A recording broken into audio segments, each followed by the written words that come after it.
And the technology goes.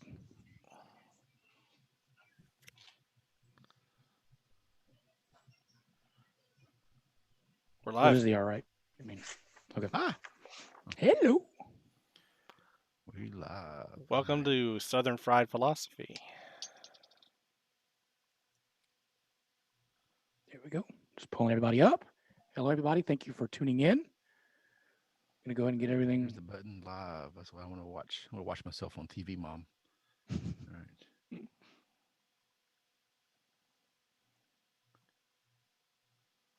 I'm trying to figure out how to do this thing again. There's a watch party. I should go watch over on Brandon's stream instead of this place. All right. All right. I got 4 people watching on our stream on the I shared it. Ready to roll?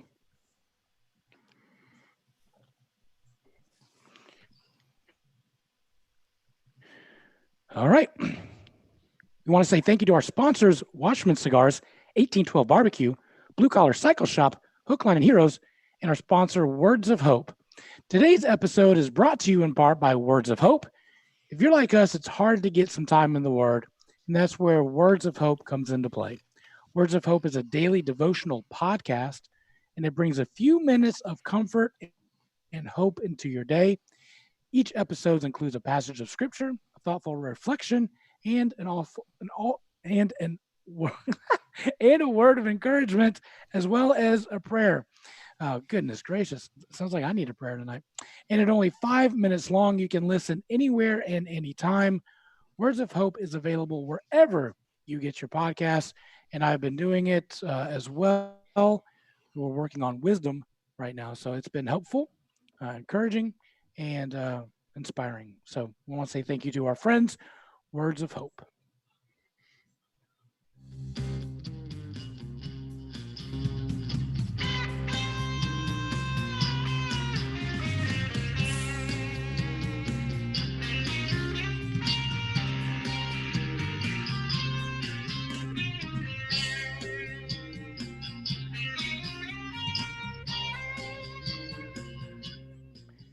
Hello, everybody. Welcome to a brand new episode of the Southern Fried Philosophy Podcast, where it's our take on life, liberty, and the pursuit of gravy, while you, the listener, are getting a degree in common sense.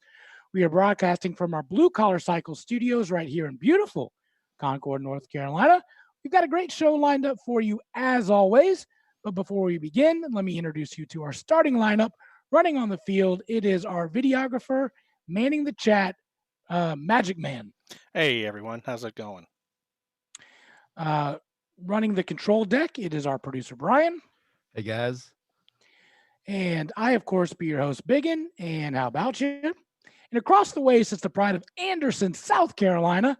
But most of you probably know him best as the Silver Tongue won 2016's honorable mention Motorcycle Salesman of the Year, the inventor of the redneck egg roll. Give it up on old Mike number 1. It's Mojo! I'm not entirely sure who decided to bring up the Pharaoh and do a duel with him, but would y'all please stop the duel with the Pharaoh? Because I think we're on number 4 of all the tests. Oh my goodness! Now we're in the midst of flooding. Y'all, you should have been doing your Words of Hope and doing your quiet time. Telling you. That Popeye's chicken sandwich got us messed up. Appreciate you guys tuning in once again to the podcast. You can reach us on our Facebook page at Southern Fried Philosophy. You can also check out our website at southernfriedphilosophy.com. We do have our playable links there. Producer Brian does a great job doing show notes, links, et cetera, has our bios in there. You can also connect with us on the Twitters and Instagram at SFP Radio. Also, our Patreon link at patreon.com/SFP Radio, and also our YouTube channel at youtube.com/SFP Radio. And I'm sure there's many other ways to contact us. If you especially get angry at me, you can email me directly also. But we appreciate you guys tuning in. Yeah, if you want to also help support the show, check out our link at Patreon, patreon.com/SFP Radio. You can join in either a life, liberty, or gravy level. You can get some cool swag like hats and bumper stickers and T-shirts and all that kind of fun stuff. Or if you just want to give just for fun, that's great as well. And you get some extra content as well. So we appreciate you guys joining and helping in with Patreon. I'm going to ask you guys, like I ask you every week. Oh, let me back up. Let me go through our checklist. We want to say, producer, I'm having a tough day today. Mojo, you talked about the YouTube subscribers. Producer Brian, I saw an additional one. I think we're at 24 now. We're 24. Okay, So we were at 23 10 minutes ago when I looked. Oh, maybe it's 23. All right, Yeah, so we need you guys to roll over. So yeah, we've Go got ahead and explain it. I can't see the number in our Facebook chat. It's like 10 people maybe. So we're gonna wait. We're just gonna pause right now. And you guys just Stop. go to YouTube. We're not moving until you guys do it. And just go ahead and subscribe, and then we'll start the show. I got an idea. I'm gonna start playing Roblox on YouTube because it seems to be like the thing now. Roblox channel, yeah. Because I don't know what that means.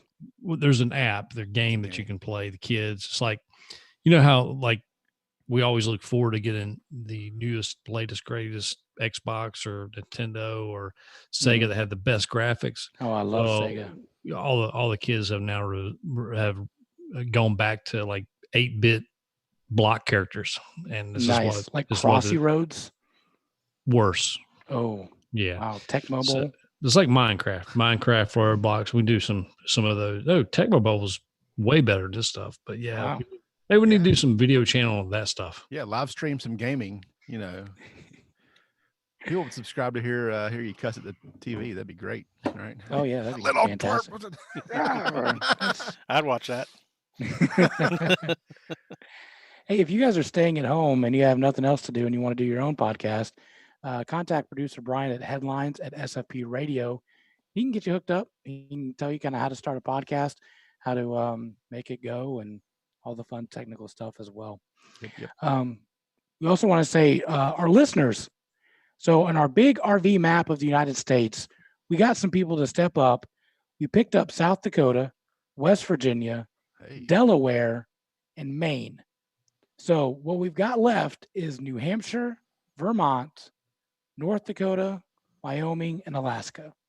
So if anybody knows anybody in those states, tell them to listen to the show. We would greatly appreciate it. If they want to tag you and say, hey, I listened to SFP because of so-and-so, hey, we'll give you a hat. I'll send it out. That'd be great. So anyway, we got New Hampshire, Vermont, North Dakota, Wyoming, and Alaska left to fill in the big RV map of the United States. And then we're going up to America's top hat and moving to Canada. Do you think more people live in New Hampshire or North Dakota? I would New Hampshire. Yeah, I would think New Hampshire. Tiny little state, lots of people.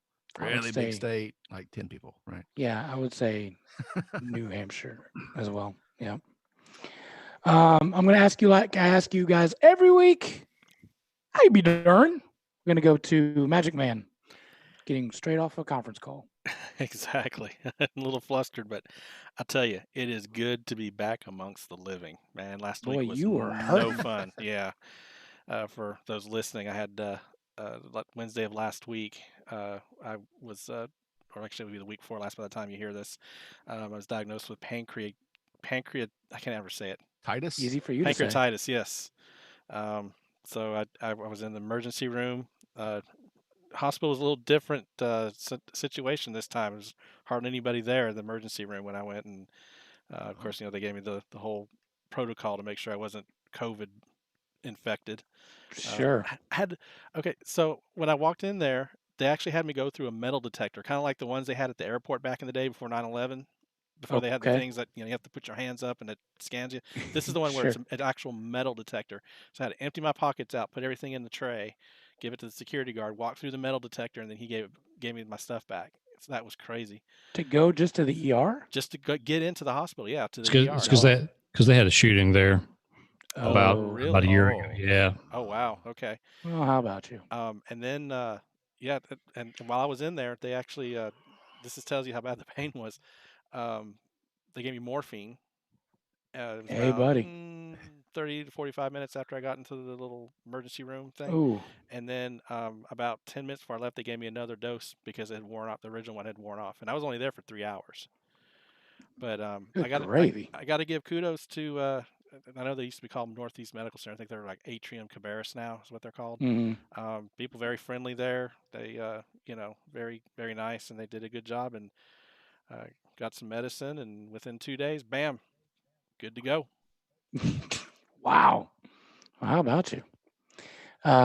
Producer Brian, how you be doing? I'm good. I'm bored, I think. I hate you people. Yeah, it's like I haven't been bored for 8 weeks, to be clear, but like I've had something to talk about ever since this happened. But earlier today I was like, it's raining. That's about it. But so we do home shop because we were doing home shop before it was cool. What's and home you had shop? to, like, someone does your shopping for you at grocery shopping. Okay, gotcha. Harris Teeter is what we use. Okay. We've been doing it for years. Ever since I had a baby, we've been doing it because it's fantastic. Screaming kid, it's the best money you ever spend. But I think it's been a dicey situation lately. Like there's a lot of substitutions. Mm-hmm. And I think there's teenagers working and they don't know what things are. 100%. So I wanted some bratwurst because we're having we're not even having a real birthday party, but my son is going to be 4 next week, and we're going to celebrate. Congratulations! So, we're having a cookout, but I want brats because, of course, brats, right? You can't use the spicy. Apparently, they don't have bratwurst. So what? Let me pause. What kind of mustard do you put on that brat?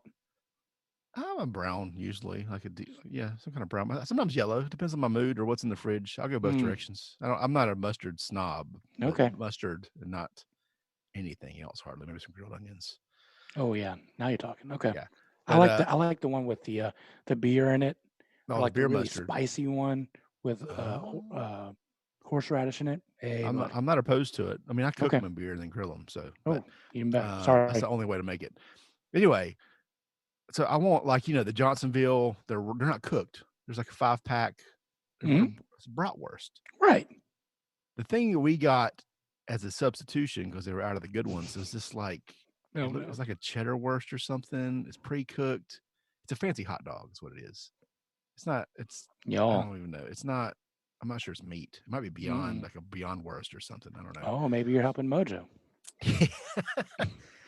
But apparently, like I searched online and you can't. They're hard to find right now. I guess it's because Johnsonville or maybe it's because Smithfield, all the meat plants are shut down from the virus. But that specific thing, I can't find like pizza dough, and I can't get bratwurst or cauliflower. Like I don't know. I haven't been to a store in weeks, right? So I don't know Probably what's actually there. Maybe they don't know what it looks like. That's my theory. They just think it's a hot dog, and they go, oh, it's a bratwurst. It must be a hot dog. So let me go. It's pre-cooked things, Right. Gotcha. Yeah, the substitutions I'm getting are weird, and we just deny them and then give me my stuff that I asked for. Appreciate you. Yeah. Good try. Mojo, how you be doing? As I mentioned in the opening, we've had like it feels like 72 days of quarantine and probably 96 days of rain. So motorcycle business is not good in the rain. So but it's been a good pause. We've got a chance to catch up a little bit. Get caught up on some old projects and stuff we've had in the shop for a while, but I might have to probably start selling jet skis or something here shortly if don't stop raining. And looked at the forecast. I think it's supposed to rain every day for the next, until Wednesday. School starts back in August or something. So it's kind of weird. Monsoon season. I wanted to brag for a second. There's an online movement right now, and so I've since this whole since the shutdown, the churches kind of shut down, everything like that. We've had to go more to online communities and stuff. I keep saying it should be a drinking game for the night. So I know that I may not bingo. Yeah, ready. I'm already about too deep. So anyway, I may not be everybody's branded Christian. That's kind of how I probably should have that on my business card. Just because of how I look and probably how I act in front of a lot of people. But anyway, I connected to this online community, which has been very inspirational. But it's a company out of Florida, and they're doing these bracelets. I'll show you right here. Remember the old WWJD? Yeah. Yeah, it had like 6 colors. Yeah. Well, they answered the question. I don't know if you see that, HWLF. I got to write it down. HWLF. Can I buy a vowel? Oof. He would love first. I thought that was pretty. Oh. That was pretty cool for the answer for that. So yeah, man. Is there a WWJD underneath it too? Yeah. Do you have the order right though? It don't matter. It depends how you look at it. But no, I thought that was pretty interesting, and it kind of brought back wearing those things back in high school and whatever. And so retro now. But so we've been driven to online communities and to get inspiration from where we can. Anyway, just thought I'd throw that out there. I'm not getting paid by these guys or anything like that. I just spent the $7, got a couple bracelets, and also the community kind of goes along with it. It's just an interesting topic, conversation starter for people. And but that's no doubt in a nutshell. So, but no, things are great. Family's good. Still Rona free. You still can't buy toilet paper. Now we're out of Johnsonville brats. So yeah, it's just the apocalypse is around the corner. Mama always told me the rapture was going to take place. I didn't think it'd take place at the Harris Teeter, but I have noticed North Carolina getting ready to go to phase 2. I don't even know what that means, but we're about ready to launch it already. Means you can get a haircut. This Wednesday. Today's Thursday. Sorry. On the way to go pick up Hot Pocket and Small Batch, I noticed a dramatic increase of traffic. Like all of a sudden now there is a ton of people on the road going down to pick them up on the interstate. 2 major accidents. And it was backed up for forever. I almost kind of liked it when everybody was staying back at home and I was driving around. That was fantastic. There was no traffic. I can get to A to B in like 15 minutes, back to C, or so like. But now people are getting out, and I kind of don't like it, to be honest with you. Well, I do. I mean, I have a. Well, yeah, you're in the transportation business. No, but still, my commute every day is 64 miles round trip every day. Good so gravy. It's been that's one thing when this whole first thing started, panic sets in for me because you look at the economics of it, less cars, less people spending money, less people getting paid. So phase 2, and for those listeners not in North Carolina, phase 2 is kind of like just a lame extension of phase 1 in North Carolina. So so a lot of these governors, dictators, commandants, whatever you're going to call them, have decided to pick the winners and losers of industry. So, people have often criticized in pretty much every state. You'll have the local person that may sell baby clothes, has a specialty boutique, can't open due to the Rona, but Walmart's is open and has a baby section. So you can go in there, get your groceries, your tires, and your baby clothes. But the lady who invested her life savings to open a baby boutique can't remain open. So phase 2 now, we're entering this as of Friday. If you're on Facebook Live, it'll be tomorrow here in North Carolina at 5:00. I don't know why they have to have some kind of arbitrary number at time. You think it'd be the beginning of the day, but obviously Roy Cooper must be smarter than us. Coincidentally, he's been getting his hair cut. He's the only person in the state of North Carolina whose hair's not grown any. It remains cut. I wonder where he's getting his hair cut at. So phase 2, basically beauty salons. I think massage therapists fall in a category. Restaurants can open up to 50% capacity. So instead of the restaurateurs only losing 100% of proceeds, they only get to lose 50% of 50% of proceeds now. So that's good. I'm glad the governor can decide to do that. But friends like ours at certain breweries cannot open because they do not serve food. They're classified as a bar. So bars must remain closed under this. Also gyms, and there's a few other things that have to remain closed under this. But you know, barbers, hair salons, things like that can't open. But you can imagine everybody's got their Corona haircut or new hairdos right now, so that you won't be able to get an appointment with one of these guys for months probably. So I got the baby mullet growing myself right yeah. now. Oh my gosh, look at that thing. That's right. He's a Camaro. Yes, that's right. I Rock Z. I'm not saying I got I got a black or back alley black market haircut this week because it was just getting too bad. So let's not share the source. We don't want that person. No, I'm not going to share the source. But here's the haircut. You sign up to be Patreon, you get a hat, and you don't need a haircut, right? That's it. There you go. But how sad is this? A person who's not licensed, who may have gone to cosmetology school and dropped out, knows the basics of haircutting, can actually cut hair. But someone who has a license, has had years in the business, spent thousands of dollars in equipment, going to seminars and learning this and that, cannot operate because in fear of losing their license. Right. How fair is that? And I don't know, again, do they not realize that there's the magical blue liquid that they put their combs in?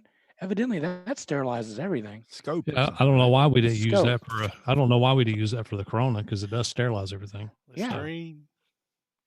So I don't understand that. I don't know. The more and more, phase 3 is not supposed to happen until middle of June, they're saying, which permits our friends who have breweries and small bars and things like that to open up. So I don't know, the longer this drags on, the more infuriating I get. Just speaking to a friend of mine in South Carolina, his businesses, I mean, they have been deemed essential by the state governor there in South Carolina, but just like all the law of economics, his business may not be right on the cusp of an essential need. It's still a want. It's still something that people have to add on and do. So can you share what kind of business it is? I'd prefer not to. Okay. All right. But that business, he can message me if he wants to, I can share it. But they've seen a drastic cut. He's not been paid in weeks due to the fact that they have new customers coming in.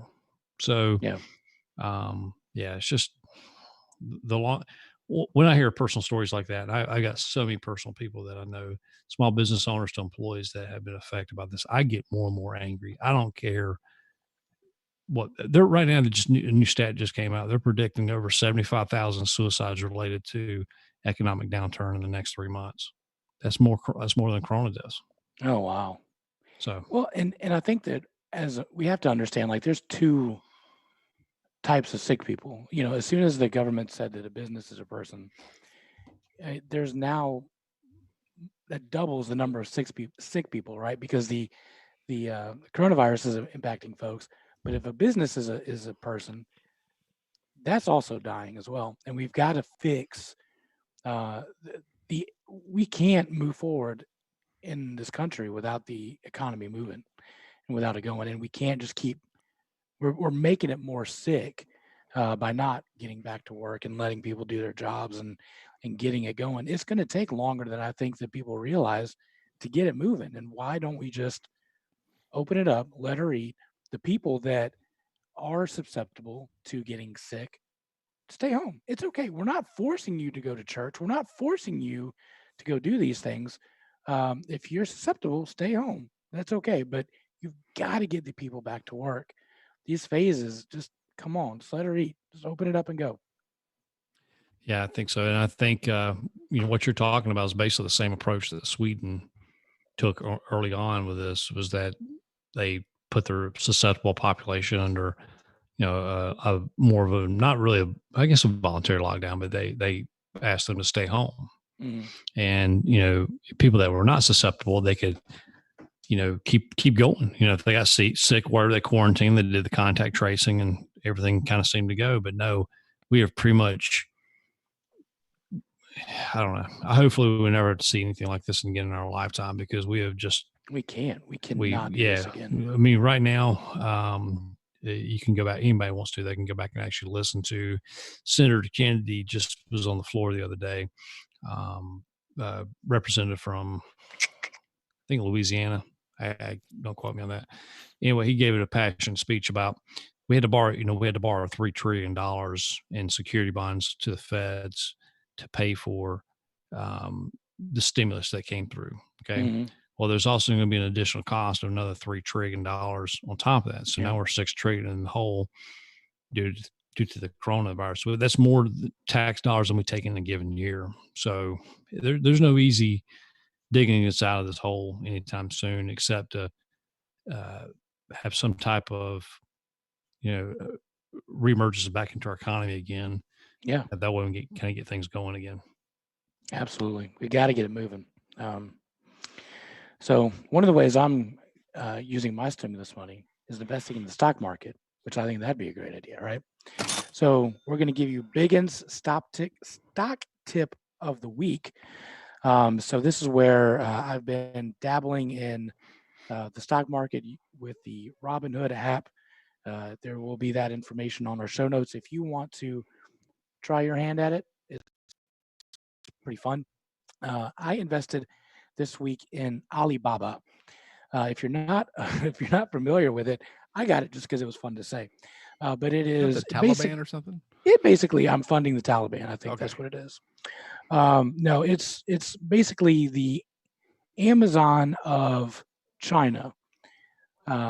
So is that about right, Mojo? No, Alibaba is Alibaba is no. I think that's pretty good. I think Alibaba is the Amazon, but it's Amazon of the world. For example, if you decide that you want 700 pairs of figurines that look like the Tiger King, they would connect you with someone who makes figurines in China. That way you can buy bulk orders.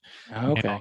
Now, Alibaba does have one called AliExpress, which is basically, instead of having to buy, like, for example, me, if I wanted to buy like motorcycle accessories, like let's say sunglasses, now I can go to Alibaba and I can buy bulk orders of 10 20,000 units at a time.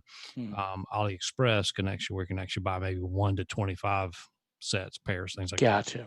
All right. Wait, so you're saying I can get a Producer Brian action figure? Yeah. They'll connect you with people either in China, but also they actually work with manufacturers in like Pakistan or Pakistan, as Obama used to say, and India, Vietnam, other countries that have like those type of facilities that can, put you with. Yeah. The one warning I'll give you is evidently, so it's a Chinese company. The Senate has declared that if you're going to be on the New York Stock Exchange, you've got to release your numbers. You got to have full transparency and follow the same rules as those companies that are in the U.S. And you have to disclose that you're not in the U.S. So that one, it really kind of took a nosedive once that information came out. But I think it's still a smart play. I think in the long run, it's gonna pull out. It's gonna be fine. But it is an expensive stock, though. I will say that. I bought 2 shares at $211. And 2 days later, my return of $4.30, a profit of 1%. How about you? Yeah, but I think I can't remember what Alibaba's initial IPO was. I think it was like $29, $30, something like that. I mean, it'd be sitting at $212. It's you always joke about how you have American quality products and you have Chinese quality products. I mean, what's Amazon stock at right now? It's like 2,000. 2,000. So basically, insane. Yeah, I think Alibaba's probably. I'm not a stock advisor, so don't take my tips and don't invest your whole stimulus check or whatever your inheritance in it. But I'm saying that if I think it could be undervalued once the Chinese economy gets cranking again than Americans' economy. Because Americans, I mean, we'll have short-term lived memory from this as far as, a lot of people are That's looking true. like, let's just move everything back to America. But we still want, I mean, the law of economics, we still want cheap goods. And they're going to come from overseas. Yeah. one thing that I did want to bring up, and I don't know if you guys have seen or even paid attention to how many people have been passing away, and not necessarily due to the coronavirus, but there are a ton of celebrities. I remember a couple of years ago we did the Summer of Death, where like it was like celebrities were dropping like flies. But when I look at the list already, we're 5 months, 21 days into 2020, and good gracious, the list is already exhausting. This past week, Ken Osmond, he was Eddie Haskell. He passed away. Did you guys see that? Mm-hmm. Yep. That's Eddie. I mean, it's not my generation show, even though I watch reruns. right. Of Leave It to Beaver. Before Days of Our Lives at my grandparents' house, that was kind of combos of shows. My grandfather had to watch the stories, but Eddie Haskell was the I mean, people, how we say, like, if you want to search something on the internet, you say Google, or, you cut your leg, you have to put a Band-Aid on it. These are all brand names. Eddie Haskell was the name brand villain at that time, where, people he came into the the subculture as far as don't be an Eddie Haskell or this and that. So, that's a pretty big icon of that era. Yeah. Pass away. Fred Willard. Goodness gracious, he passed away. He was hilarious, by the way. Best of show. Yeah. Oh. Yeah. Just very dry, just dry pan humor. Mm-hmm. Play the straight man like none other. So he passed away. Jerry Stiller passed away. Ben Stiller's dad. Yeah. Yep. Little Richard. I didn't know he was still alive. I hate to be mean, but sure. Roy Horn from Siegfried and Roy. He passed away. The original Tiger King. Tom Lester, he was from Green Acres. Also, again, not part of our generation, but also I watched that show. Did you? Yeah. Brian Dennehy. Chris wow. Farley's dad. Cocoon. Yeah. Chris Farley's dad in Tommy Boy. Yeah. Exactly. Not his actual father. Like, oh, I think he was in the latest episodes of Blacklist on NBC. Oh, was he? Oh, yeah. I haven't seen that. Shirley Douglas, it's Kiefer Sutherland's mom. Acellus Marlis, he's a jazz musician. And I'm scrolling through, and there's people, I have no idea who they are, but who's the jazz musician? I gotta go back. Ellis Marsalis. Okay, wow. Kenny Rogers, remember he passed away. James Lipton from the Actor Studio. Oh, I love when Will Ferrell did his little spiel on Saturday Night Live of him. Oh yeah. James Lipton had the best Grecian formula number 5 hair formula pattern. I mean, and the perfect pencil mustache too. Yeah. Kirk Douglas, he passed away. He was like 103 or something like that, wasn't he? He was 103. Yeah. 103, nailed it. Fred Silverman, he played on Hill Street Blues, All in the Family, and Soap. And then James Lear, PBS news anchor. And then, can you believe, just this year, it was Kobe. Kobe passed away. Like, I totally forget that Kobe passed away. Wow. With all the stuff. This is 2020. That's not at all an exhaustive list of everybody that's passed, but those are the most notables, I think. It's the famous ones, right? Yeah, the famous of the famous ones, yeah. It's just like, holy cow, like we're 5 months into this thing. So watch your back if you're a celebrity. Oh yeah. Oh, Joe Diffie, the country singer. Remember he passed. Oh, that's right. Yeah. That's right. Producer Brian, you had something else you wanted to share? Yeah. So our great president gifted us with a soundbite today. Ooh, I like it. I have to play it for you guys and get your reactions. Okay. So perfectly this morning. Hold on. What? Said very positively in another sense. So this morning, I tested positively toward negative, right? So No, I tested perfectly this morning. Meaning I tested negative. That's a way of saying it. Positively toward the negative. What? What? Remember George Bush's one? Fool me once, shame on you. Fool me twice. Wait, hold on. You Fool me again. Oh, so positively, negatively tested positive. Yeah, it was just a confusing. That's the problem with the stuff coming out of the White House right now is you don't know what's actually being said. Right? You have no idea. It's so confusing. I don't know. It's just funny. I just thought it was sure. I heard it and went, okay, that's funny. I need to. It's on my soundboard now. So. Well. Yeah, no, and it should be. I like how the best part of that was he actually had to. He felt compelled to re-explain it to the reporters because they would be reported wrong anyway. So he felt compelled to re-explain his conversation. Yeah. Yeah. I mean, he also took a hit in the media this week for taking hydrochloroquine for the past 5 weeks as a preventative measure for Corona. So, did he get that confused with Hydrox and Harley Quinn? You think? I don't think so. But he took a big beating on that. It's how ironic where it's my body, my choice on certain issues. But when someone wants to take hydroxychloroquine, that's you can't take that. That's toxic to your body. But what I love like Pelosi is getting mad at him for taking it. Yeah. But like if it kills you, isn't that what you want to begin with anyway? Like you've been saying the whole time you want the president gone. That'll do it. Just keep your mouth shut. Yeah. Let him do his thing. It's crazy. All right. So producer Brian still waiting on our guest. Yes, sir. Yeah. All right. So we'll go into some wacky news brought to you by 1812 Barbecue.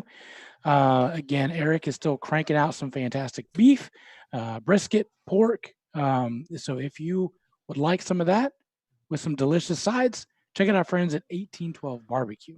I wonder if he has any sausages because I could use some of those. Maybe he can get you some brats. Yeah. That's a good idea. I like it. We've documented on the show multiple times where we thought that and proven that math is hard. Mm-hmm. Well, I figured out how we can work on our math. Earlier this year, a first-time academic author published a new mathematical study in the Journal of Research in Number Theory. The twist, the researcher, Christopher Havens, was also serving a 25-year sentence in the Washington Department of Corrections following a murder conviction.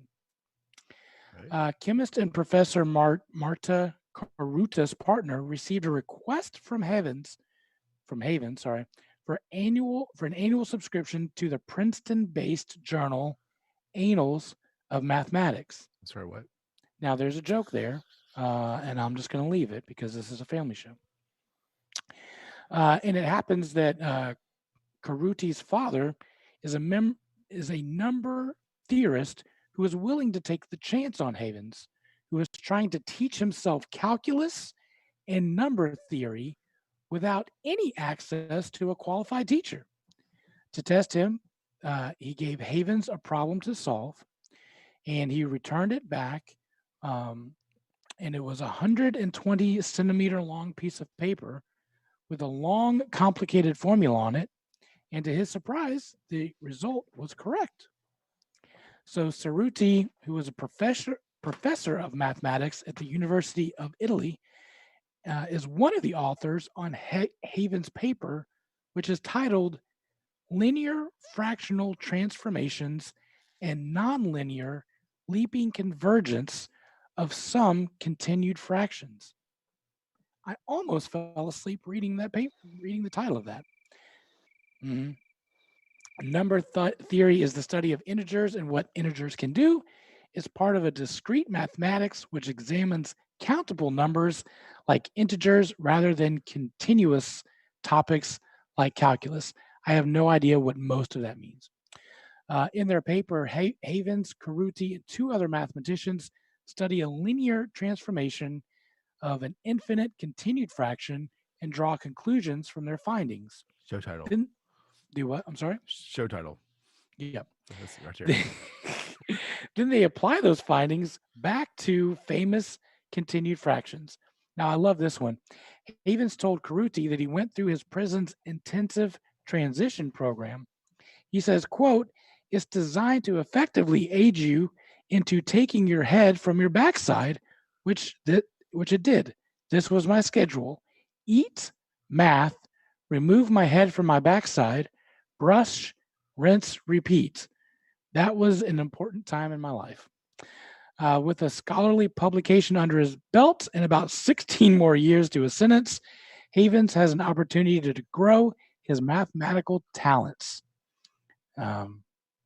Y'all, dude didn't know math, taught himself math. Now he's writing papers in some magazine. I have no idea what it means. That's pretty intense. Math was the reason why I banned Wilder in college. Crammed 4 years of college, 4 years of college into 5.5. Producer Brian, your face is just, hey, buddy. I don't know half the words you just said. I don't know either. So I'm assuming you pronounced them right. I don't know. I'm guessing at this point. Yeah, this bourbon's hitting pretty hard because I just completely blanked out the whole time you were talking about the math stuff. I kept thinking about Walter White for some reason because you say he was a convicted murderer. Yeah. Or something, right? Okay. I started thinking about Breaking Bad, and then I got distracted thinking about that show. Oh, was that it? Yes. He was a science teacher and did some science teacher. Yeah, dissolved a dude in acid or something, that kind of thing. That's what I was thinking about. Anyway. All right. Producer Brian, will you check to see if our guest is in? Nope. I'll let you know. She's saying that she's in. She's not here. It's not. Wow. No one's knocking on the door right now. Hello. I gave her the. She said she's in. Yeah. She's not in this meeting. Well, I gave her our. This is fantastic podcast. Yeah, that's right. We got 10 people. Sorry, y'all. Hey, it's live. That's what happens. Hey, that's what happens when you're live. If you want to hear the produced version of this show, listen to our podcast. Monday, but none of this will be included. Well, I sent her the link. Let me do it again. So too many chefs in the kitchen. Do I need to bow out for the interview? No, you should. You can if you'd like. I'm just asking if I don't know if it. No. But if we paid for the only party of 4. No. Oh, we've got the. We're ready to roll, man. No, we can put have 57. I think you took 100 people. Who else wants to be on the podcast right now? Let's do it. Potpourri of questions. We'll just put the link in the Facebook and everybody can hop in there and have a conversation. Oh, Lord. That could be fun, right? That'd be fantastic. It's like being a Taco Bell on a Saturday night after they legalized weed here in North Carolina. Yeah, I'm not editing Crazy. that podcast for the record, but which one? The 120 guest episode.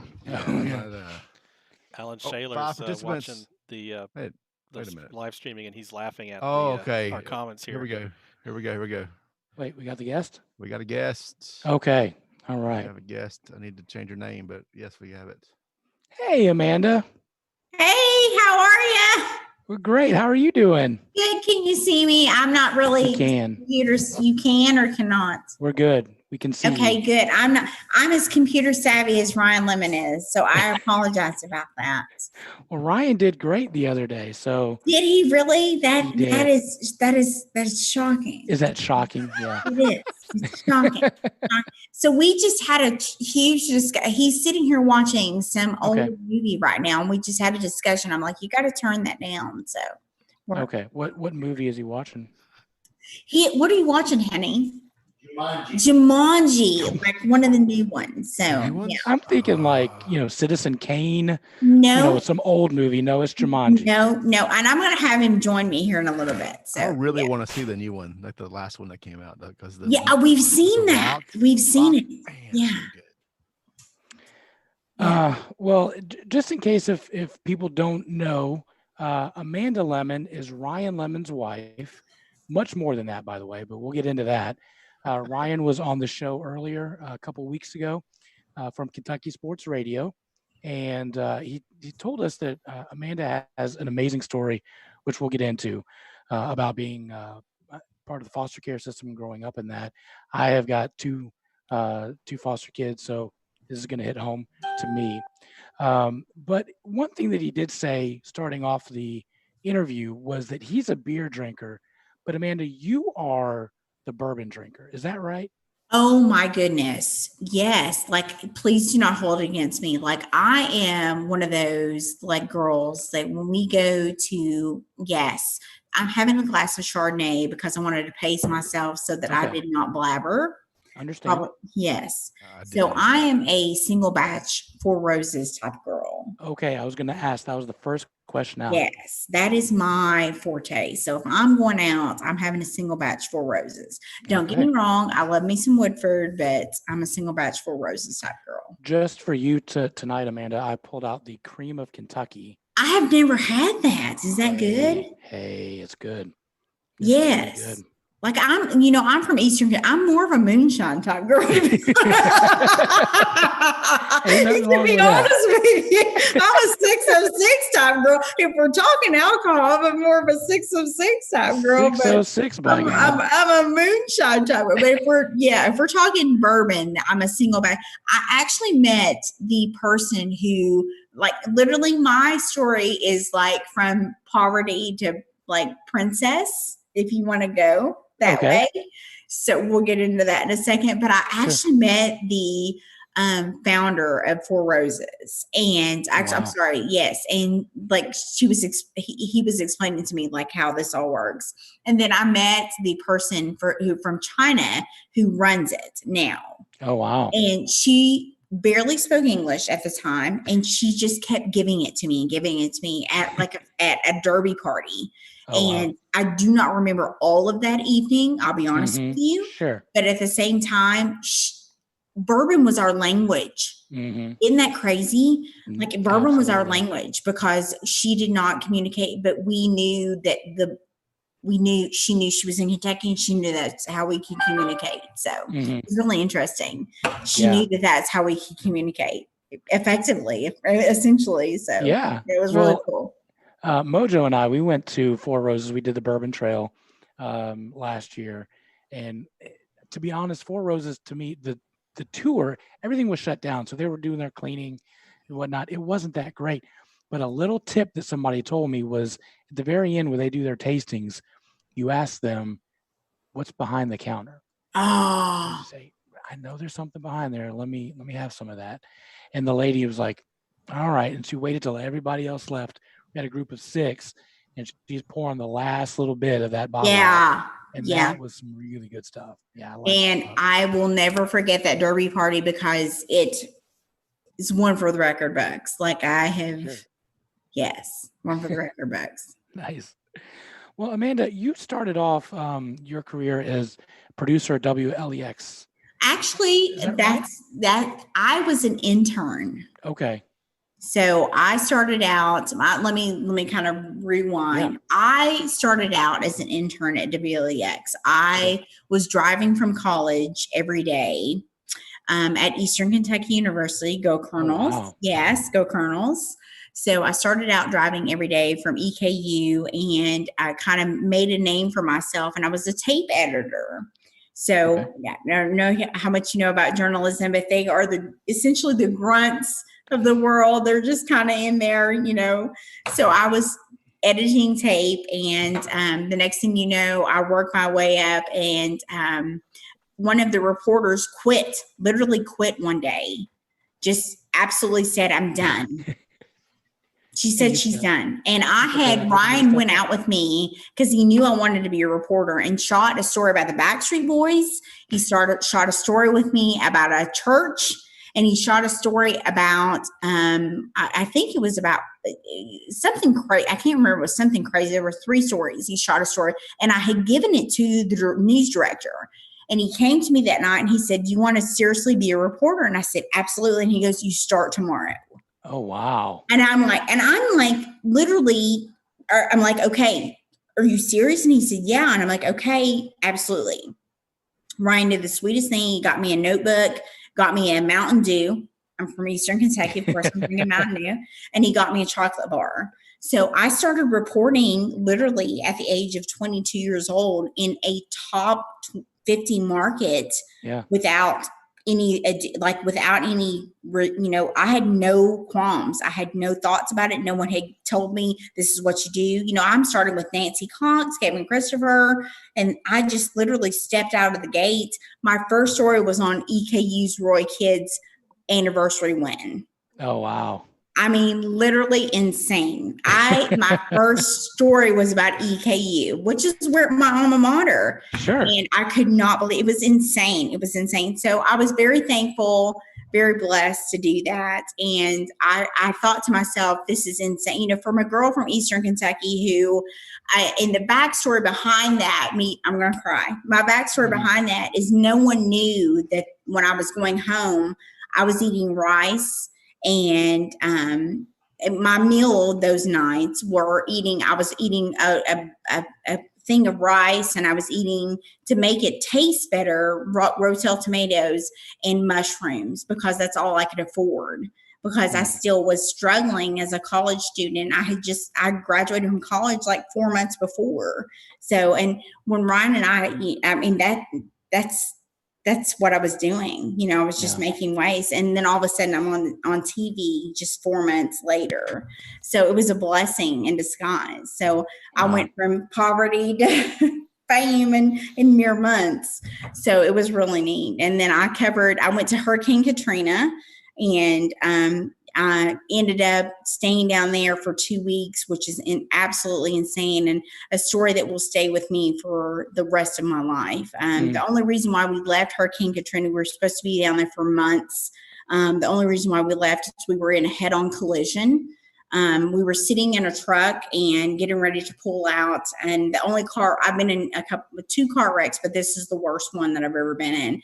We were in a satellite truck and we were pulling out, and the truck hit a car hit us head on in a satellite truck. I'm sure you've seen those big trucks that were in, that carry the news back in the day, and it destroyed the satellite truck. And it was so bad that I hit the windshield and hit my head and had a concussion. They took us to the hospital. But in Hurricane Katrina, normally what would have been me sitting in the hospital for weeks, they gave me 2 Advil because that's all they could spare, and sent me home. And then we drove home. My other reporter, because I was down there producing at the time, my other reporter, myself, and the photographer, we drove home and then came up here and were taken care of here because the damage was so bad there. Wow. Like we didn't even get medical care there. Yeah. We didn't even get medical care there. And my back to this day still hurts from that because we didn't receive medical care there. Wow. It was, I could tell you, I could sit here and talk for days about that experience. Yeah. Well, you didn't have pancreatitis during COVID, so there's that. Yeah. And then, yeah, exactly. But well, and so you did the, you were the anchor, and then the producer.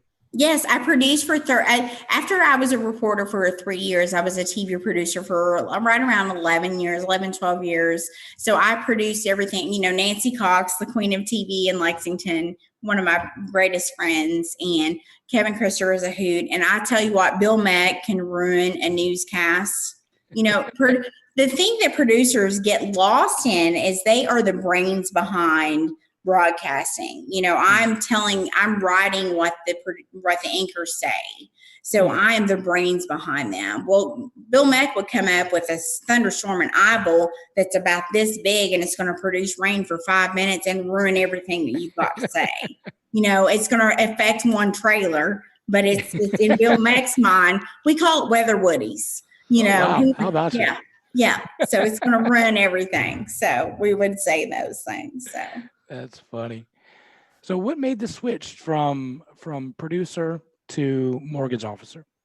So, you know what? Honestly, I had a person in the mortgage business, Brian May, who had been asking me for numerous years because he saw my attention to detail, saw the fact that I was a go-getter, and he wanted me to be his assistant, and saw that I could eventually go out into the mortgage world.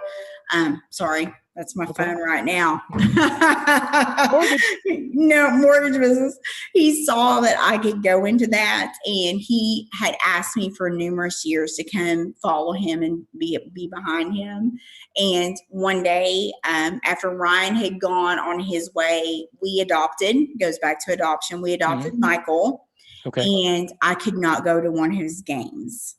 And Ryan had gone on to do his thing, and it got to the point where I couldn't go to his games. And we knew we were going to adopt Josiah, and we knew that at some point we needed to have a family where I had the flexibility to be able to do that, because KSR was blowing up. No one knew that KSR was going to do what it did. I mean, we thought this was going to be just a regular situation. No one knew, and it was blowing up. And I could not be henpecked to snowstorms at 9:00 in the morning. I couldn't be doing that. Right. In Andy's words, you can't be doing that. I just couldn't be doing that. So I decided that I needed flexibility and able to make the same salary. So he offered me that affordability, and that's where I went from there. And then he taught me what I knew. And then there's a lady, her name is Angela Poindexter, who took me in and just taught me all this crazy business, and I took off from there. Wow. So, yeah. What are some, just as a mortgage officer? I'm gonna take a drink of wine if that's okay. Do it. Yeah. What are some behind the scenes things that would some of our listeners who, maybe getting ready to buy a house, getting ready to sell a house, what are some behind the scenes things you may want to tell them? Oh my gosh. The first thing that I would tell anyone is you absolutely need to know your credit score. Know your credit. And if you don't know your credit score, that's where you need to hit me up. That's where you need to absolutely hit me up. And one of my fortes is credit repair. Okay. One of my fortes, I had a client who came to me. She's actually moving from Michigan to here, and she is on Social Security, and she's buying an amazing house in Madison County.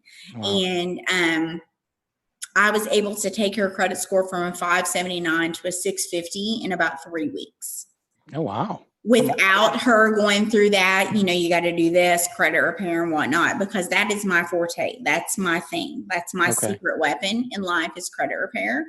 You need to know your credit score. You need to pay your bills on time. I know that seems like a normal concept for most people. You need to pay your bills on time, but not everybody can. Yeah. But there are ways that we can work with that. So, but if you have any questions, I'm sure you'll drop my information. But I'm always available for questions. And you know what? A mortgage checkup is free. Okay. Mortgage information is free. Anytime you need some question about your credit, it's free. If someone says that you need to pay them for credit information, that's wrong. You do not need to pay for credit information. That's good wrong. To know. Yeah. All right. And just so you know, we're in North Carolina. Okay.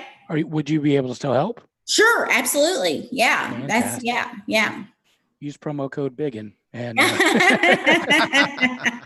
yes, girl. Yes. Well, Amanda, we started talking to Ryan. I'm a huge fan of Kentucky basketball, huge fan of KSR. Yes, yeah. You can see that on the little thing back there. I see that back there. Yes. Huge fan, but we are not all Kentucky fans. Why are you not a UK fan? Talk to me about that. All right. So there's this little game where I don't know if you remember this player by the name of Leitner. You know what? I've heard of him. I pray for him. We all do. What you're drinking, Mick Ultra? I can't respect you. This is the white guy White Claw. You know what? I can't respect you. You said Leitner and you're drinking Ultra. So now the 606 in me is coming out now because you're drinking the White Claw and you said Leitner. So now we're not cool. hold on. I had a heart transplant. I can't drink distilled liquor anymore. So well, God bless you. Okay, All God right. bless you. But you said Leitner and you're drinking Ultra. I stand behind the Leitner comment. The white guy, White Claw. I have no excuses for that. That's what makes this show interesting, Amanda. I'm a Kentucky fan. He's a Duke fan. So and we can't. What about Matt Jones? All that being, I think he secretly is like somewhat a closet Duke man. You know what? Somewhat cheers for them a little bit. You know what? Yeah. Well, he went to Duke, so yeah. Kind of. Well, it's like Jay Billis. I think he has one of those. What was it? The mortgage woodies you called it? Weather Woody. He's got a Weather Woody for the next time. So I promise you, the next time you see, here's how you know when someone has a Weather Woody. When they come out and they roll up their sleeves, and you'll see this, and you'll be like, "Oh my God, Amanda's right." They roll up their sleeves and they come out and they get all excited. You're like, Weather Woody. Yep. That's it. That's Jay Billis for Kentucky. So. You know what? You're a hater.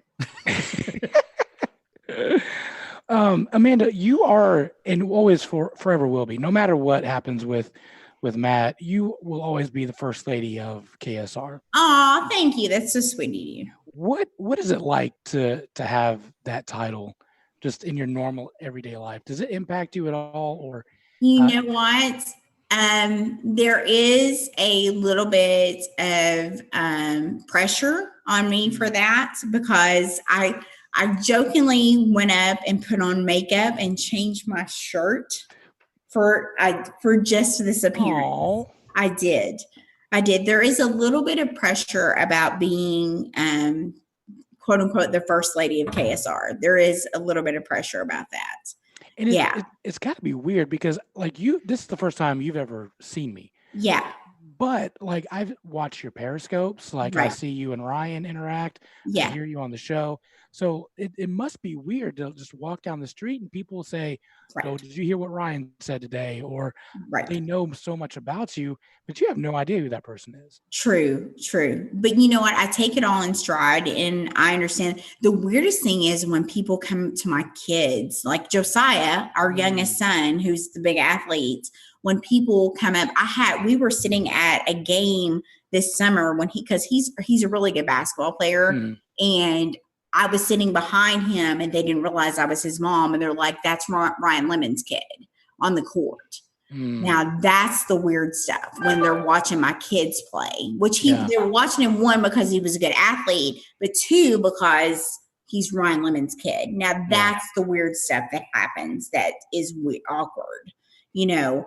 And then, you know, I find myself I'm okay with them looking at me. But when you're looking at my kids, that's awkward, you know? Yeah. Any inside baseball that you want to give us about KSR? Like, I know Ryan's kind of limited. I can tell you so many secrets. Yeah. I think you need to spill the tea. Spill the tea. I am so excited about Drew and Abby. I could tell you that secret. I'm so, they bought a house. I saw the pictures. Yes, it's beautiful. They bought a house. You know, they were supposed to get married in New York. Didn't know that. Yes, they were supposed to get married in New York. There's tea on that. They were supposed to get married in New York, but COVID prevented that. So, so there's tea on that. Here's tea on Ryan and I. We have been trying to put in a pool for 3 months. 3 months? Good gracious. We cannot, and no one will put our pool in. Wow.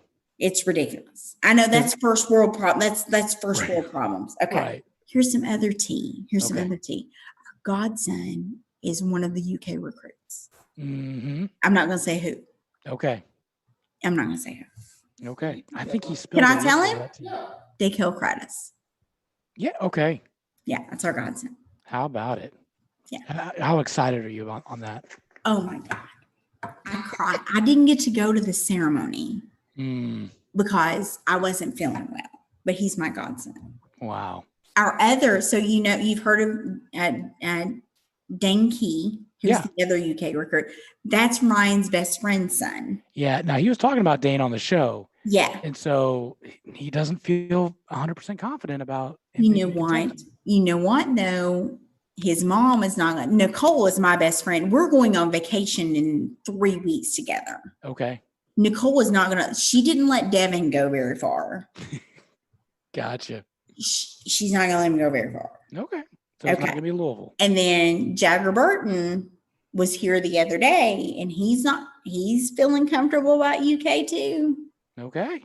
We got a good class coming in. There's your tea for the day. I know Matt frustrates you sometimes. Yeah. Just let her rip.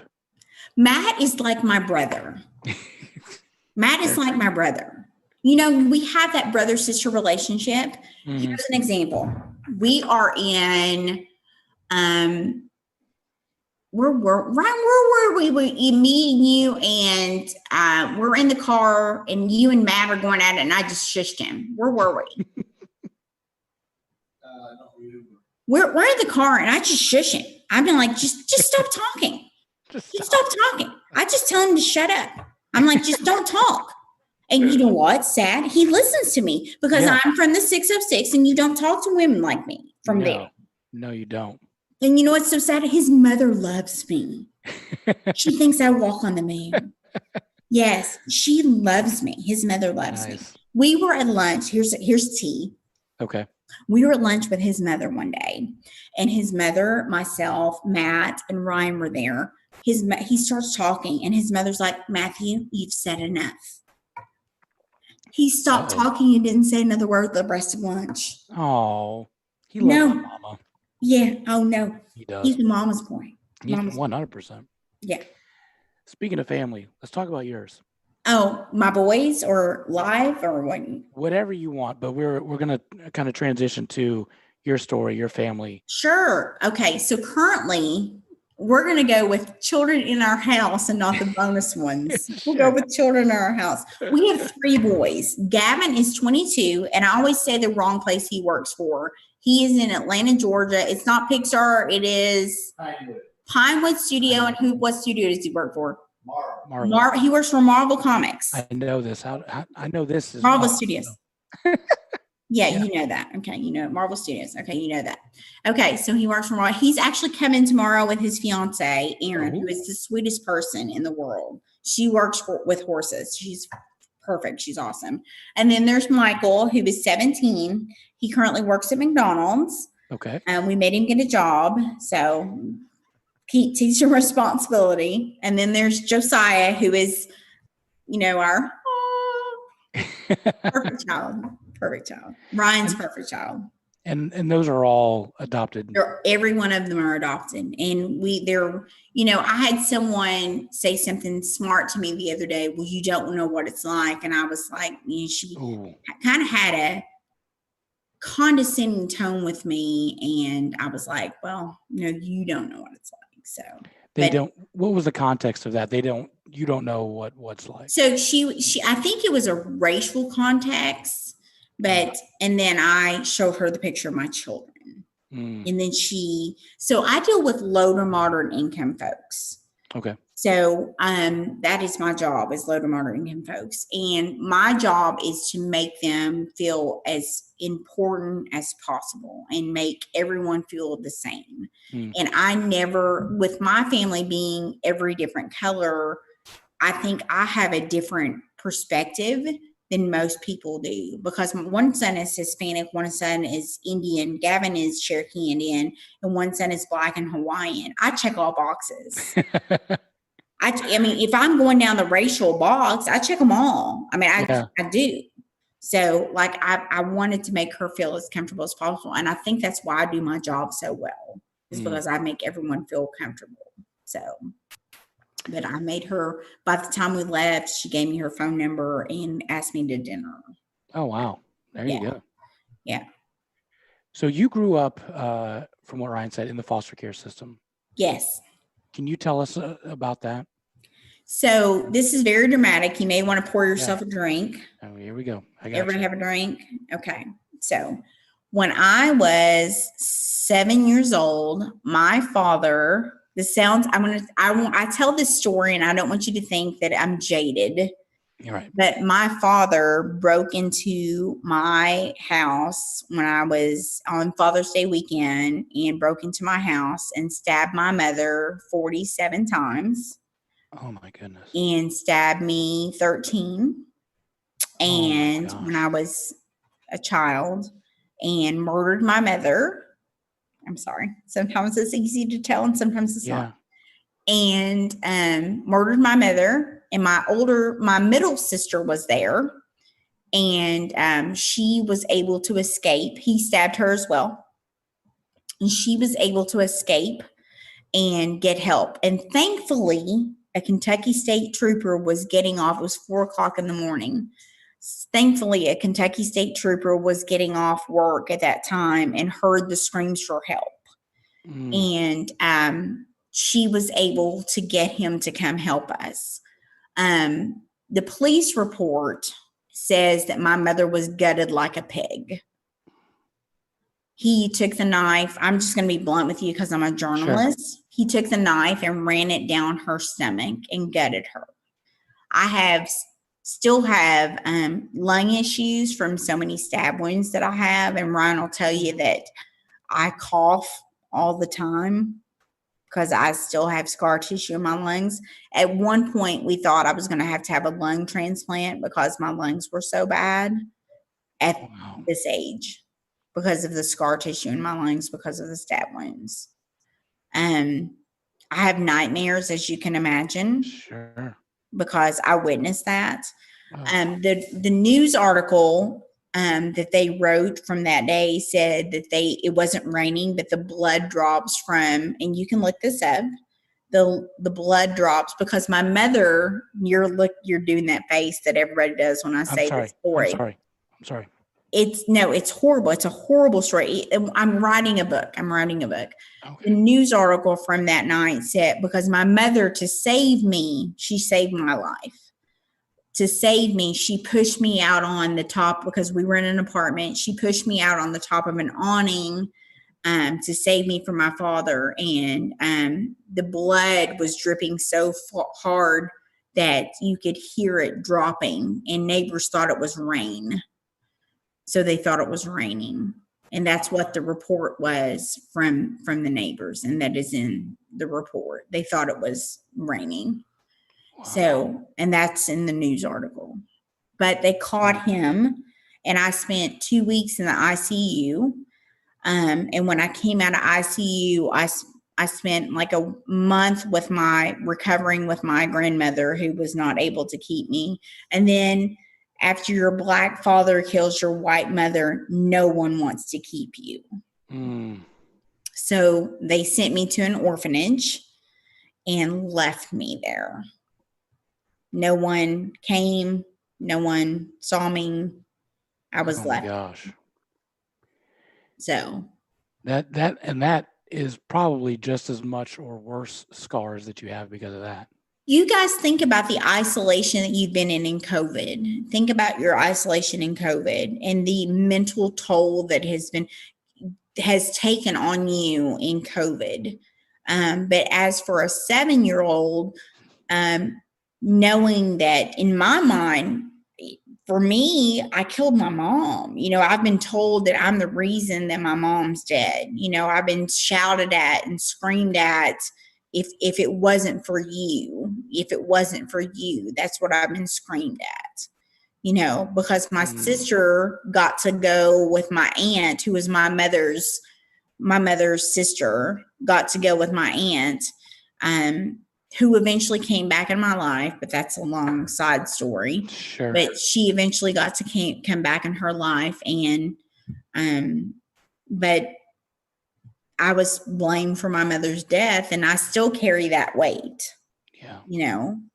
But for a 7-year-old to hear that, it's traumatizing. Yeah. I'm still in therapy.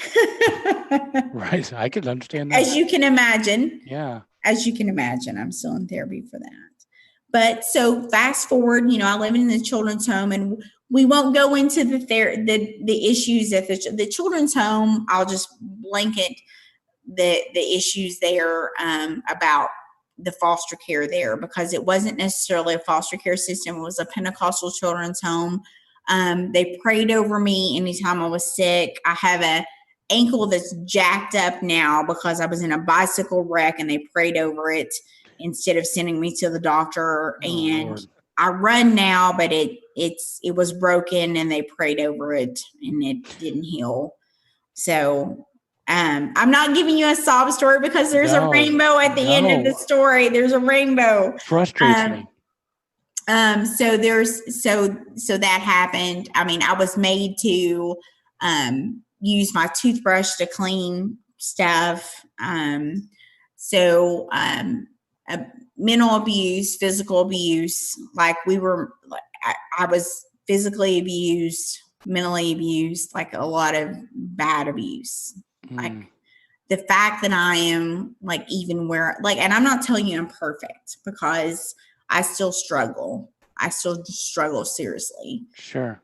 But there's a lot of things that went on at that children's home that I feel like need to be investigated, that if someone would do some digging, that would be good. Yeah. But why do you think that hasn't been done yet? Because I don't think that anyone who has a voice like I do, and I'm not willing to drag Ryan through that. Because I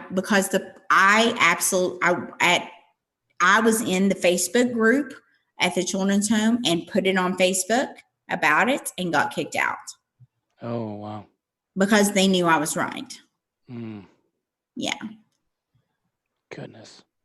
It was awful. It was awful. We were abused. I was one time, just for an example, I did not do my chores and was locked in a basement to peel potatoes for 5 hours in a room that was about the size of a 3x5 that was so hot that I threw up. Wow. Like you hear like horror stories of orphanage homes and see Annie and like all that kind of stuff, but like that was legit for you. Like that. Yeah. It was like I was not allowed to get up and get water. Oh my gosh. So I go to sleep with a glass of water, and Ron will tell you this. I go to sleep with a glass of water by my bed every night, and I make sure I am obsessed with having bottles of water in my house. Like the trauma that you have as a child, no matter what your trauma was, like the trauma that I have as a child, you carry on as adult, no matter like my trauma, my story, what your trauma is, like whether it's, somebody did this to you or whatnot, my trauma is real. Yeah. As adults, that we care, and that's something that I don't think people deal with very thoroughly. As adults, we don't deal with our trauma. We just push it under the rug. We need to deal with this. So to this day, I carry water. Ryan will tell you right now, I have 5 bottles of water in my car because I'm afraid of being thirsty. Sure. Yeah. Isn't it crazy? Yeah, no, it's not. As a foster parent, they teach you like sometimes the kids will sneak food up to their room, and then like you'll look under the bed and there's 16 packs of potato chips. Well, once that indicator in your brain goes off to say that you're hungry, you're always hungry all the time. Right. You're scared of that, so you stockpile. So just in case if that happens, here comes my potato chips. I'm ready to eat. I keep a bottle of water in my purse. I keep. Yeah. If we get on the road, I stop and get a drink. Like I hate. Oh my gosh, I'm scared to death of being thirsty. Yeah, because I was not allowed. I was spanked one time for going to the water fountain. I'm gonna go burn the place down. That's it. All right, we ready to go? Yes. No, we're not gonna burn it down. We're gonna just let them rot in hell. Yeah. Well, there's that. Is it still open today? It is. Oh yeah, no, we're gonna go burn it down. But it's under new management, and they're doing better. They actually had the show there this year. They had KSR there, yes, and they're under new management, and they're doing much better. Wow, that's huge. Did you go to that show? I did. Wow. And they had me speak, and it was, I didn't speak. No, I was taking it back. I didn't speak. And Matt spoke, and I kind of stood in the background. I took Josiah, and didn't really want him to see as much as, you know what I mean? Like, I don't want him involved. Yeah. Yeah. That must have been really difficult for you. Yeah. Yeah. Did you spend all your time in that orphanage, or did you go in the actual? No, I was in the orphanage. Like, I never went into foster care. Like, I was never. I had a doctor family that wanted to adopt me, but my aunt, who would have had rights to me, never signed me away. Wow. And so you spent your entire childhood in that from 7 until 18. I'm the longest running. In the state of Kentucky, I'm sure you're a foster parent. You know, you have to be adopted after a certain age. Mm-hmm. I was not. I was not. See, that's the one that breaks my heart. Like, we've got a 9-month-old and a 9-year-old, and when we started going through the process, the thing that really broke my heart was those kids that were 17. Yeah. And it's just like they'll never have a family. Yeah, and that's I that's didn't. the one that rips my heart out. No. How did you survive? Like, how did you get through that? You know what? I don't know how much you believe in God, but I clung to the verse Jeremiah 29:11, and we know that all things work together. That's Romans 8:28. I just believe that God has a purpose for me. Yeah. Like, I believe that God has a purpose for me. Like, if it's this and someone hears this, like, I know that God has a purpose for me, whether it's those 2 boys upstairs playing video games, or me making sure Ryan Lemon stays on his path, or, you know, God has a purpose for me. You know, I believe that God has an intent for me, and I don't know what his purpose is for me. I don't know what it is, but I think he put me through all those things. There's a little girl that I mentor that I think he has his purpose for me. Yeah, absolutely. Guys, do you have any questions? I'm going to throw this out to you. Anybody? Come on, Christian Leitner. I know you have a question. Well, I'm an adoptive dad of a biracial kid, so the racial component strikes me. Yeah. Also being, I would call big in my brother, and watching the foster care system and the brokenness of that, my heart weeps for that. It just, oh man, I'll be honest, I'm speechless. I mean, I'm. That doesn't happen often. I see. No, I mean, we all have our. Here's what I see right here, is we all have our levels of hell. It's like pain. It's like pain. When people talk about pain, everyone has their levels of pain that they can tolerate to the point they can't tolerate anymore. Obviously, you're talking about what God has you here for. God has allowed you to endure an enormous amount of pain to build and instill impart some type of wisdom on a lot of people. Even if it's us 4 knuckleheads tonight on this show, or people may be watching, or the person that you meet tomorrow at the gas station, or the person that you mentor 5 years from now, I think that even though it breaks my heart that you had to spend, and I'm with Big, and if Big and I'll flip in for gas money and drive up to this place to burn it down if I have to with you.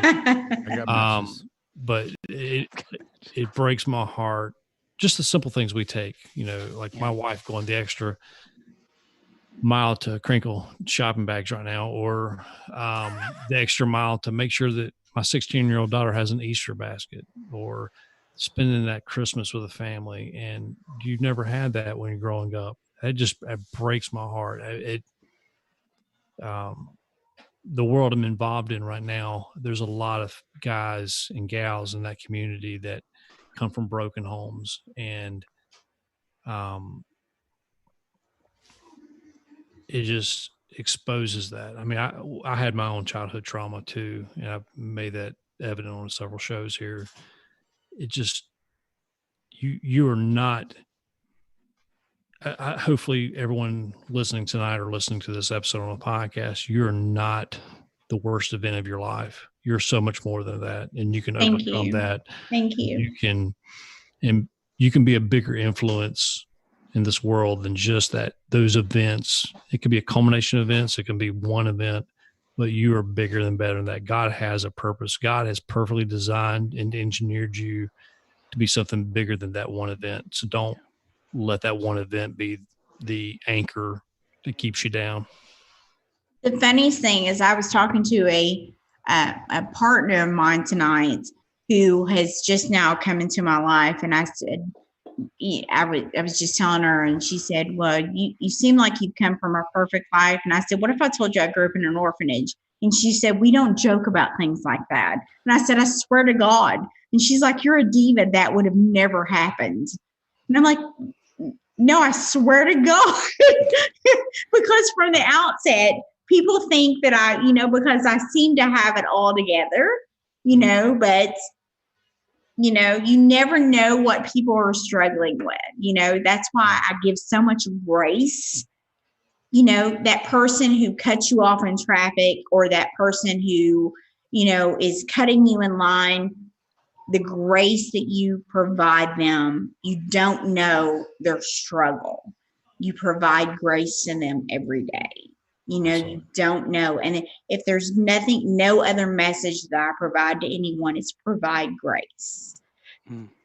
I mean, you don't know what their struggle is. You don't know if their husband left them that morning. You don't know if their child screamed at them. Provide grace. Got a diagnosis of cancer, and they're coming home from the doctor. You just don't know. You don't know. How are you doing, by the way? How are you feeling? Me? Yeah. I'm awesome. You look good, kid. Thank you. Other than that Leitner stank you got on you. I'm having to forgive the Kentucky guest, but other than what? Other than that Leitner stank you got on you, I can smell it all the way through you look good.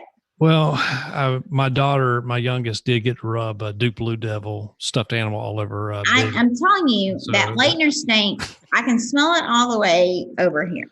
We'll have to agree to disagree on that. I keep telling him you can't spell Duke without UK. That's right. He can't. That's right. Get over that. You know what? The way I feel is they were missing letters and they just threw it together.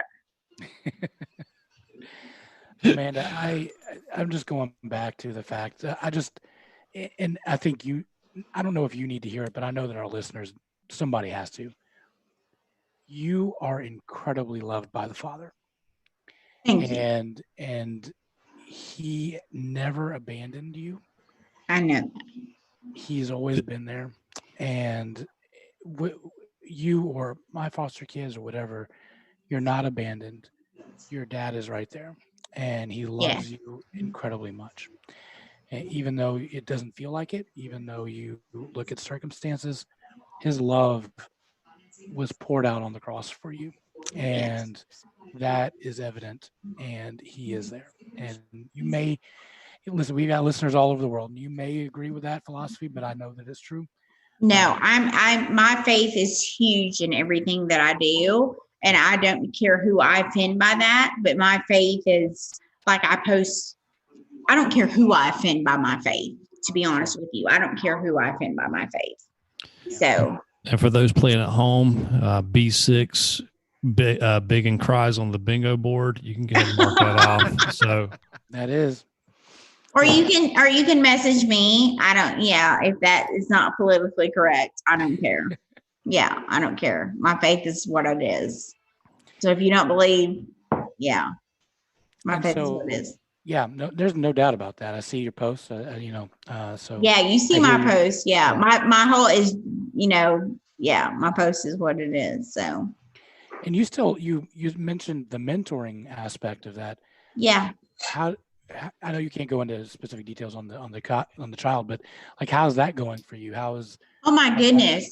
So I have so many young women who come to me, like, who are first-time home buyers, who once they get in the house are like, how do I get my lights on? Okay, now I have the house. How do I get my lights on? Sure. So I've got my first bill, okay, now what do I do? Okay, so now I'm in the house, what do I do? And now I need furniture, and, I want to make sure my bills are paid. And this, this homeboy, homeboy is kind of trying to get in my house, and, just the whole aspect of making sure the home ownership is there. And I do a vision board every 3 months with folks, with a group. Okay, so set up your vision board. I do that in January and March, and like I do a couple vision boards with people. And every day, I don't even know if he knows this, I do 10 gratitudes and 10 things that I want in my life every day.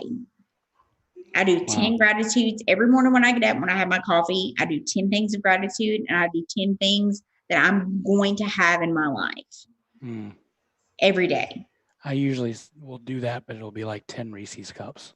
No, my Lord, you're crazy. No, I do that. I do 10 things of gratitude, whether it's simply like, okay, I ran this morning, or I had coffee this morning, or, my kids slept last night, or, I do 10 things of gratitude and 10 things, my goals that I have my regular goals that I'm going to do in this month, and then 10 things that I'm going to do in my life. And one of my goals is I'm going to write a bestseller.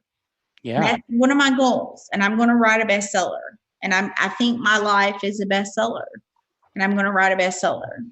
Amanda, can I be one of the first people to buy that book? You bet. Hey, you know what? I had a person tell me today that they would send it to New York. Yeah. That's fantastic. I will buy that book. I got Mitch Please. I think I like yours a whole lot better. You know what? I have not read a single word. Do not tell Matt, but I have not. I won't tell him. He will be very offended. The day that a couple weeks after Jared died, we sat down with the guy who wrote the article about Jared, and Matt was sitting here, I was sitting here, and the guy was sitting here, and Matt gave his spiel, and they quoted me in the article. It came out. Matt was like, what the hell? I'm like, you talk too much. You talk too much. He does talk too much. I've tried to get Matt on the show. He said he would, and then Jared died, and then we had to reschedule that, and then it's never been. No, he'll do it. He just he's been actually, he's honestly very shy. Is he? Yes. Didn't Ironically, see that coming. he's very shy. He's very shy. The introverts unite again. You know what? I'm going to leave you with one Matt Jones story. Okay. This is for the records, and this is teen. Okay. We lived at our house our last house. He comes to our house, brings a girl. This is before Rachel. We're sitting out there. We're all having drinks. You guys drink, so it's okay. We're all having drinks. Drinks start getting flowing. He doesn't drink a lot. He starts drinking. He's got a show. It's the show. It's the game where it kept getting delayed. Remember that? Yeah. Drinks kept flowing, kept getting flowing. Okay, his show was like at 3 o'clock in the morning. Yeah. He brought a girl. Oh. So all of a sudden, she takes an Uber. She's gone. Matt's sitting there, and he's like, we're doing the show from here. We're doing the show from here. Okay, they went and got the radio equipment, popped it up right there. Yeah. So we're sitting there. You know what? It's 4 o'clock in the morning. We're sitting in pajamas. They're sitting there drinking coffee. Sitting there drinking at 4 o'clock in the morning, radio show in the house. That's funny. No, ridiculous. That's my voice. I love them dearly. They each have their own personality. Drew has this personality that you think that he's like out wild and crazy. He had, for the last year and a half, he has been like just chilling at his house. Ryan currently is asleep over there.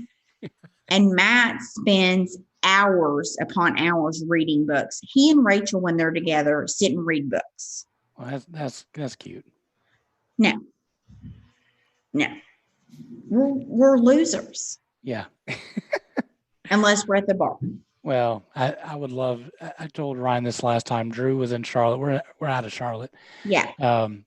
Drew was in Charlotte for one time, and one of the regrets I have was not being able to go to go drink with him one time, and I'll always regret that. But now, evidently, he's just doing puzzles at his house, and so we'll never get that back. He comes here on Mondays, and he's germaphobe. So I have to spray everything down and I leave cleaner out to make sure he knows I sprayed it down. That's funny. His wife, Abby, his fiance, won't even come in our house. Goodness gracious. 2 peas in a pod, I guess. Yeah. Thank you guys for letting me chill. Yeah. How can people get a hold of you if we do have listeners in Kentucky. So if they want to buy a house. Sure. Give me a call at 859-619-7575, or that's the best way to reach me. Just give me a shout on my phone. So. Okay. But if you guys have any questions about foster care in Kentucky, that's also the best way to reach me. But I know my story sounds horrible at the beginning, but now let me give you God's glory. I am blessed enough that we own real estate, owning a bar, and I have 3 beautiful children. I'm getting ready to venture into a mobile gym. I just talked to a partner tonight about that. Nice. So God is good, Yeah.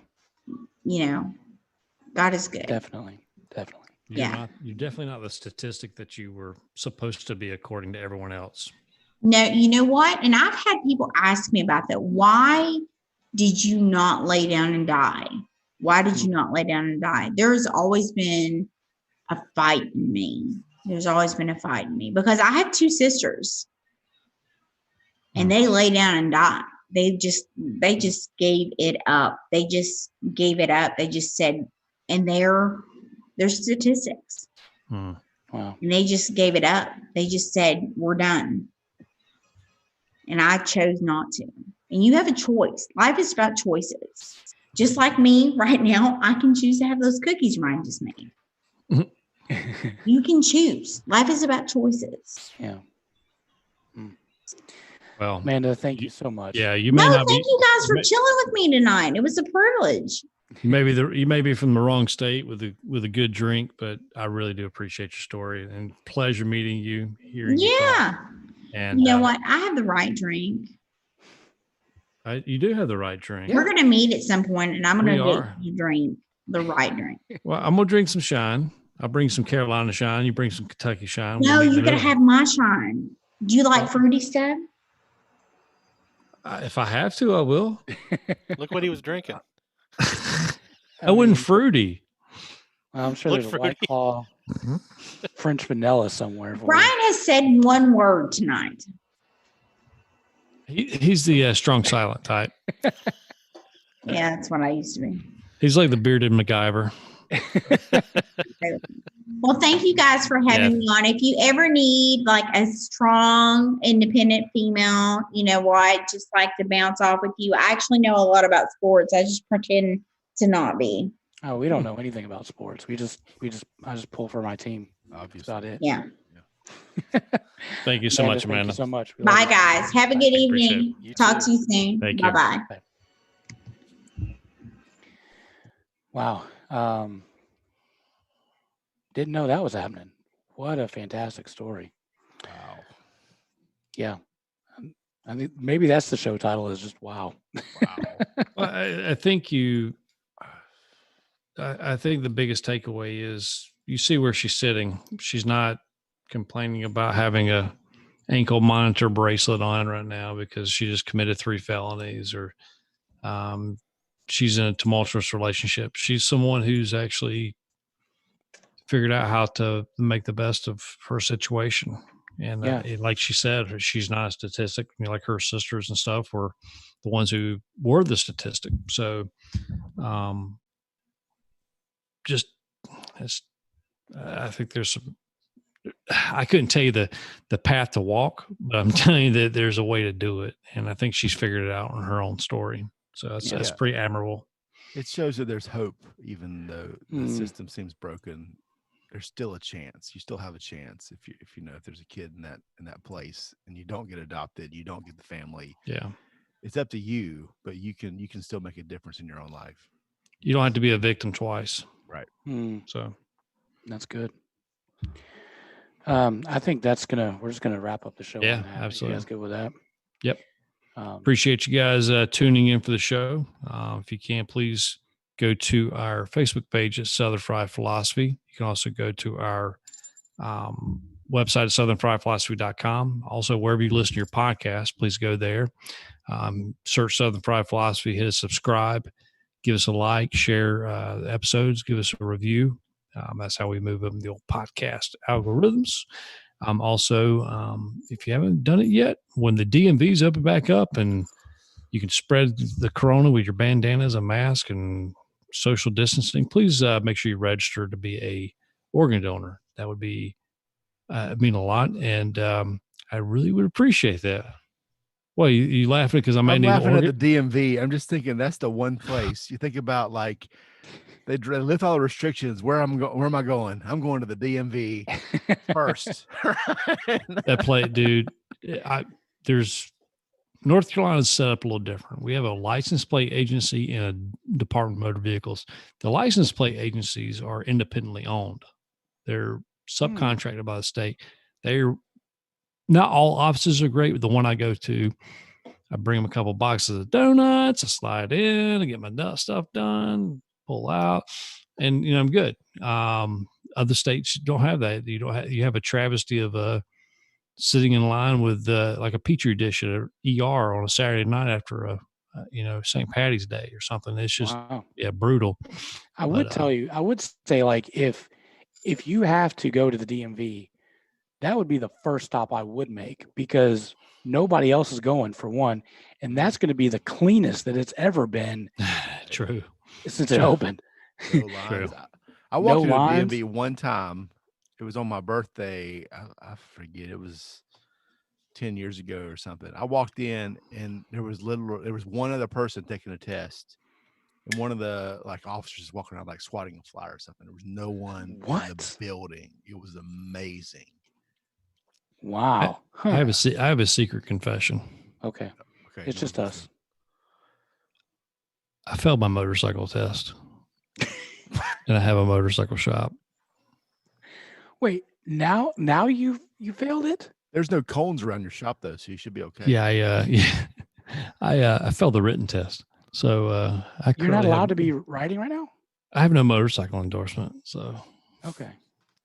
You failed the written test, and you own a motorcycle shop.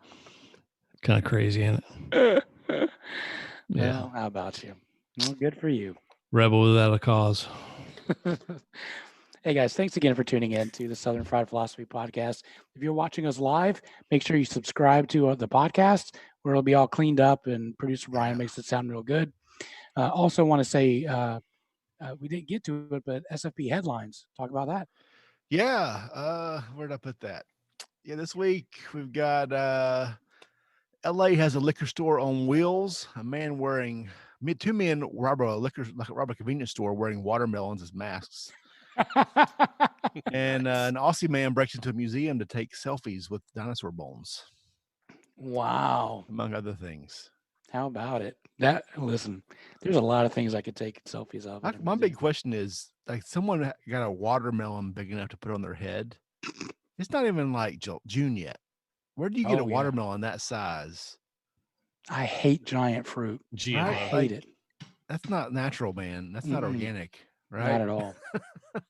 I hate giant fruit. It frustrates me. Why do you need a 900-pound pumpkin? Why? Just why? It doesn't make good pie. That's for sure. You're not going to do nothing with it. All right, guys. Again, thanks for tuning in. If you've listened to the podcasts, watch us live. If you watch us live, go listen to the podcast. We appreciate it. And guys, we love you. And as always, have grace and keep looking up.